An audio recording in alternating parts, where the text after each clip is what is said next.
నాగలక్ష్మి గారి ఎవడే సుబ్రహ్మణ్యం తర్వాత మహానటి 2 సినిమాలు చూశాను. మహానటి మాత్రం నాకు విపరీతంగా నచ్చిన సినిమా. నాయి గారు కాల్ చేసి రమ్మన్నారు, వెళ్ళాను. వెళ్ళిన తర్వాత సందర్భం చెప్పడానికి ముందు నాకు కథా గమనాన్ని కాసేపు మాట్లాడి చెప్పిన తర్వాత వివరంగా చూపించారు, కొన్ని దృశ్యాలు చూపించారు.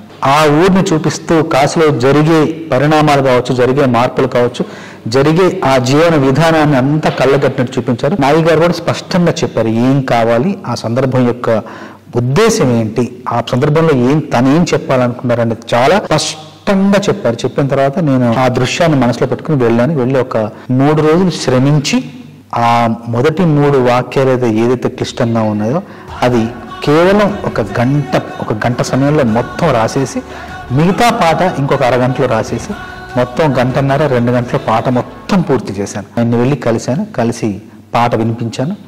ఒక్క మాట కూడా ఆయన సవరణ లేకుండా, కరెక్షన్ లేకుండా పాట మొత్తం బిగిన చాలా బాగుందని చెప్పారు. పల్లవి రాసిన తర్వాత చరణాల్లో అవతార స్పృహ, అవతార స్పర్శ కొంచెంగా ఇస్తూ కలియుగానికి కలి యొక్క అవతారం ఎలా అయితే జనించిందో అక్కడికి వేగంగా రావాలనే ఉద్దేశంతో ముందు మాటలు మీనమై